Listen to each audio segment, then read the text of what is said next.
The Worcester cold storage fire began on December 3rd, 1999. In 1998, a year before the incident, the Worcester Fire Department responded to 20,381 emergency calls, in which over 40% were first responder medical. The department fought 459 structure fires this same year. On December 3rd, 1999, a 5-alarm fire at the Worcester Cold Storage and Warehouse Company claimed the lives of 6 brave firefighters who responded to the call. These 6 heroes, the Worcester Six, sacrificed their lives to try and rescue 2 individuals who were believed to be trapped inside the blaze. The Worcester Cold Storage Fire Incident.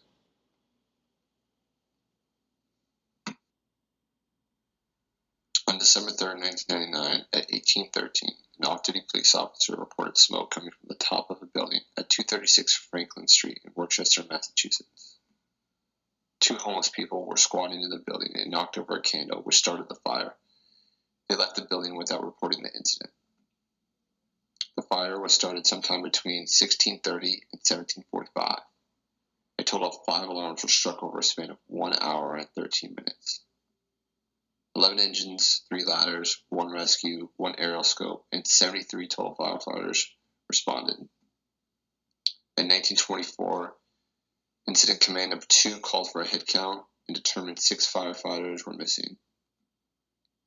At 2000 hours, Incident Command ordered all companies to evacuate the building and change operations from offensive attack, including search and rescue, to a defensive attack with the use of heavy stream appliance. Fallen firefighters. There were 6 firefighters killed in line of duty as a result of the Worcester cold storage fire. All 6 victims were recovered 8 days after the fire began. 2 of the victims had passed away due to thermal injuries, and the other 4 passed away from inhalation of smoke, soot, and hot gases. The deceased had over 86 years of firefighter experience, respectively.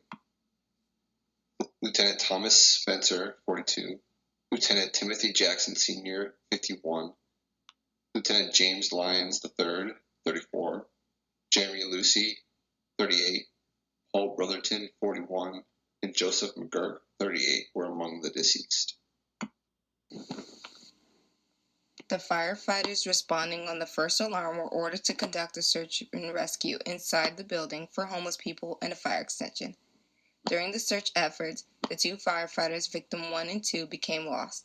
At 18:47 hours, one of them activated their pass device, and it sounded an emergency message. A head count was ordered by Interior Command to confirm which firefighters were missing. During these efforts, 4 more firefighters became lost. 2 firefighters, victims 3 and 4, became disoriented and could not find their way out of the building. At 19:10 hours, one of the firefighters radioed command that they needed help finding their way out and that they were running out of air. 4 minutes later, he radioed again for help.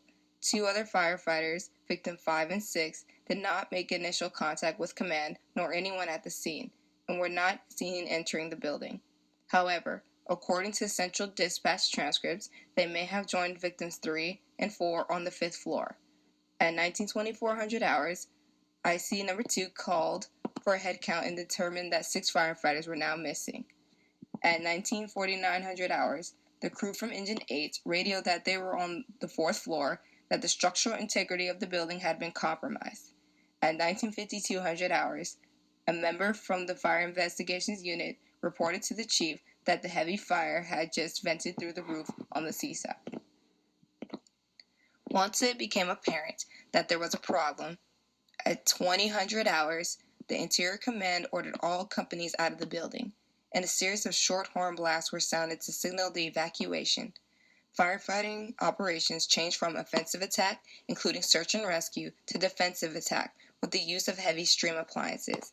After the fire had been knocked down, search and rescue recovery options commenced until 8 days later, on December 11, 1999, at 22:27 hours, when all 6 firefighters' bodies had been recovered.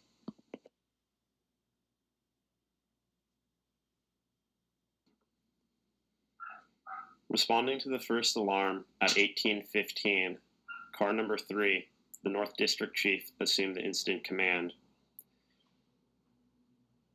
Engine 1, 6, 12, and 13, along with Rescue 1, provided interior attack, while Ladder 1 and 5 made their way to the roof.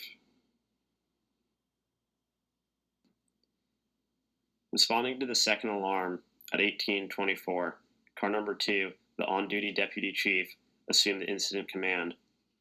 Car 3, the North District Chief, moved to interior command. They were joined by Engine 2, 16, and Aerial Scope 2.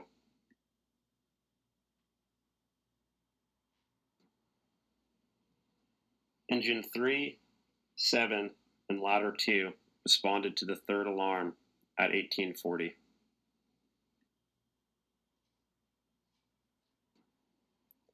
Responding to the fourth alarm at 19:13, Car number 1, the Department Chief, assumed the incident command. Car number 2, the on-duty Deputy Chief, assumed Operations Chief. They were joined by Engine 8, 15, and Ladder 4.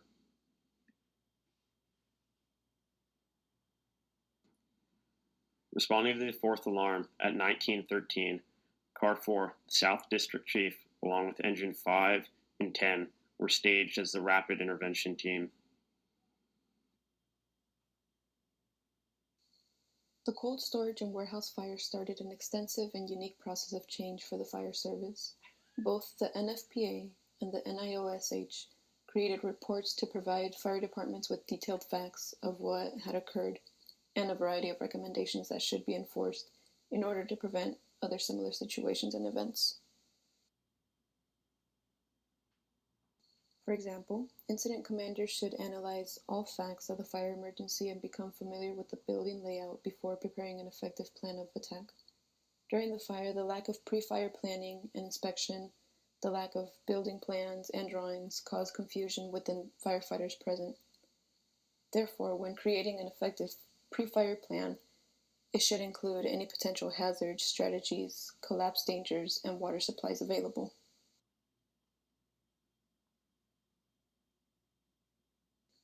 Overall, the variety of recommendations were provided for the fire departments to enforce when needed. By enforcing them, it can help create better strategies when emergencies present themselves in the future, but most importantly, it can help reduce the number of line of duty deaths that occur every year.